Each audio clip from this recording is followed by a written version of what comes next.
Olá, seja bem-vindo ao Leiturinha do Bom Dia. Hoje nós vamos falar sobre saúde mental. Vamos lá? No estudo da complexidade do homem, a saúde mental possui caráter de alta magnitude, constituindo um capítulo relevante. Concomitantemente, o esforço dos lidadores das ciências psíquicas tem sido de grande significação para eliminar ou minimizar os males que decorrem das variadas formas de alienações mentais, que aumentam assustadoramente nos espaços emocionais da sociedade odierna. Desde os antigos conceitos dos humores de Galeno até as incursões mais profundas no inconsciente da personalidade, superando-se as crendices de que o cérebro não pode enfermar, as conquistas são expressivas, sem que hajam apresentado resultados mais tranquilizadores para as criaturas. As estatísticas demonstram que aumenta o número de enfermos mentais consumidos pelos impositivos desagregadores da sociedade. Estabelecidas as causas preponderantes, coercitivas e as predisponentes que levam às psicopatologias, os fatores endógenos e exógenos, ao lado dos traumatismos cranianos e das sequelas provenientes de enfermidades virósicas, as pressões psicológicas, com as suas altas cargas de tensões, respondem pelos elevados índices das neuroses, das psicoses, das mudanças de comportamento, constrições psicossociais em desabalado crescimento estão ceifando o equilíbrio do homem e conduzindo a distúrbios que se agravam. A falta de orientação psicoterápica preventiva entre os indivíduos deságua nas aflições injustificáveis que desencadeiam processos de desagregação da personalidade, conduzindo à loucura nas suas variadas formas. Desestruturado, o indivíduo que não se enriqueceu de valores emocionais para enfrentar os sucessos ou os dissabores da vida tomba nas urdiduras da ansiedade, gerando perturbações psicológicas que se agravam a cada dia, muitas vezes por influência do próprio meio ambiente familiar, igualmente desconcertante, que acelera o distúrbio inicial até a instalação da enfermidade de curso demorado, quando ou se apresenta com recidivas constantes ou se transforma em quadro irreversível. A linha demarcadora entre saúde e doença, no seu curso sinuoso, encontra na área das enfermidades mentais. Menos campo de limitação, pelo fato de o indivíduo transitar de um para o outro estado com frequência e facilidade. Sendo muito complexa a definição de normalidade mental,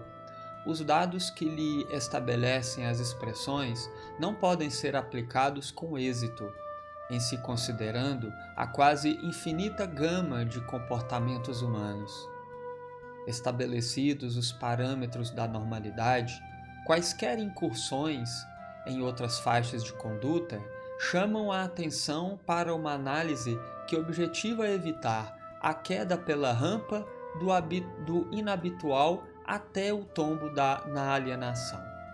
Examinado o homem na sua legítima realidade, tem-se que considerá-lo como o resultado de um espírito imortal que é, a exteriorizar-se mediante o perispírito, órgão intermediário responsável pela programação e formação do corpo no qual se movimenta na Terra,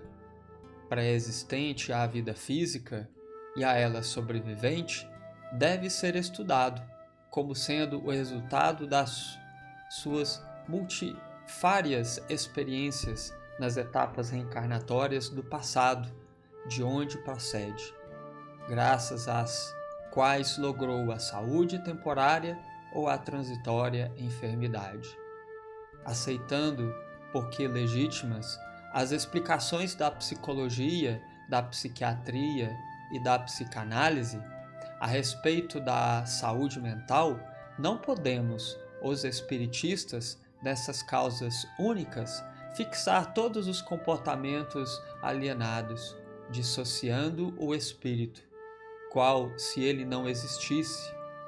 individualmente eterna, desde quando foi criado, é o princípio inteligente do universo,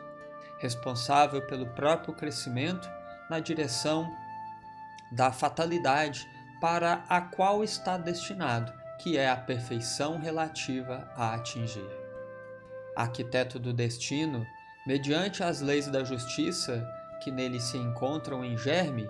representando a consciência cósmica, tudo quanto faz se lhe transforma em bênção ou desdita, conforme a qualidade da ação desenvolvida. Graças a isso, torna-se herdeiro de si mesmo no largo processo de evolução no qual se encontra situado. Essa reação se torna mais evidente, excetuados os fenômenos teratológicos mais chocantes na área das saúdes mentais, imprimindo nos implementos constitutivos da cerebração, bem como dos sistemas nervosos e das glândulas de secreção endócrina, os conflitos e desconfortos, as cargas de crimes não justificados de ontem. Hoje a criatura humana ressurge incursa nos quadros graves da esquizofrenia, da catatonia, do autismo,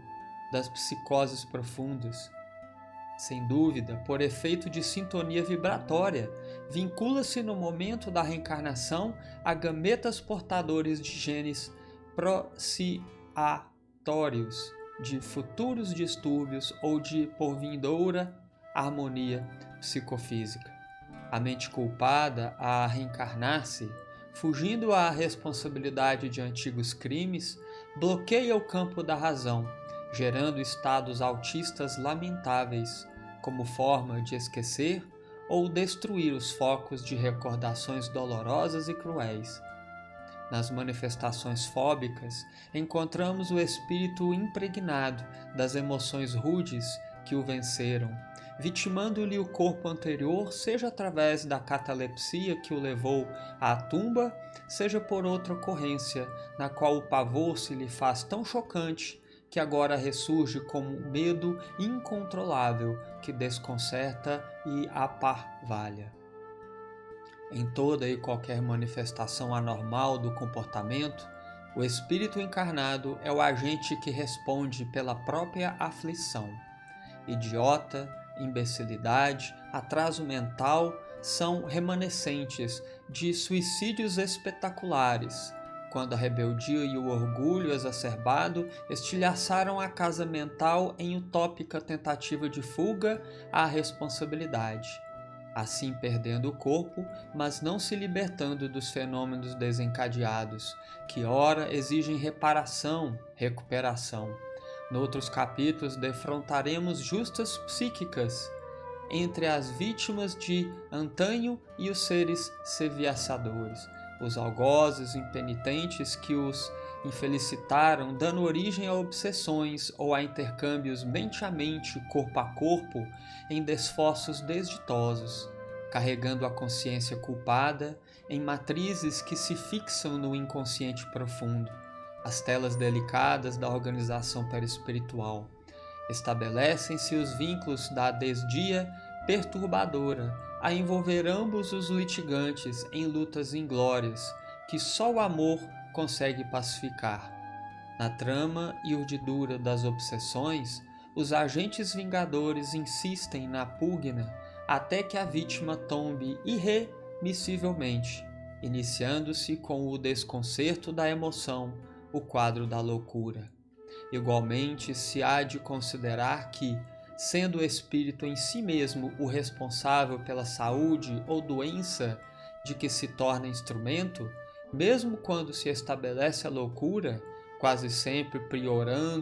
piorando-lhe o quadro, manifestam-se perturbações de ordem obsessiva. Imprescindível que se estabeleça em caráter de urgência uma psicoterapia preventiva para a saúde mental, iniciando-se a programação através do estudo dos valores ético-morais que devem ser incorporados pelos indivíduos mediante o cultivo do otimismo, das conversações e leituras salutares, da convivência fraternal, motivadora de solidariedade, de afirmação e valorização da vida, elementos esses que propiciam a renovação interior e a preservação da paz, como do equilíbrio, indispensáveis para que seja estabelecida essa saúde mental, decisiva para o progresso do homem. Eis aí então o texto de Manuel Filomeno de Miranda, do livro Temas da Vida e da Morte, psicografia de Divaldo Pereira Franco. O texto é bastante longo, nem temos o que comentar tanto, mas eis aí dicas valiosas para que possamos então nos resguardar na nossa bendita e procurada saúde mental. Estamos aqui no ano de 2020, no mês de agosto. Estamos passando por uma certa quarentena devido ao Covid-19, esse vírus ameaçador, que tem colocado as pessoas contra a parede e tem deixado muitos de nós isolados uns dos outros, ou mesmo todos nós nos sentindo afugentados perante tão obscura doença, da qual tantos de nós nem sabemos como resolver, mas sim a prevenção, com a saúde mental bem estabelecida e o ensinamento de nosso Mestre Jesus, que nos disse para amarmos uns aos outros, para perdoarmos as ofensas, perdoarmos 70 vezes 7 vezes, ensinamentos de mais de 2000 anos que ainda são atuais e sempre serão, porque vão à essência do Espírito e tratam de suas necessidades imortais e que não mudam de acordo com o tempo. Sejamos os buscadores da nossa saúde mental, da manutenção dessa mesma saúde em nós mesmos. Que falemos menos e façamos muito mais. Tenhamos todos um excelente dia e que possamos fazer desses momentos de leitura diárias o nosso alimento espiritual, da qual muitas vezes nós não temos. Obrigado a todos, tenhamos um bom dia.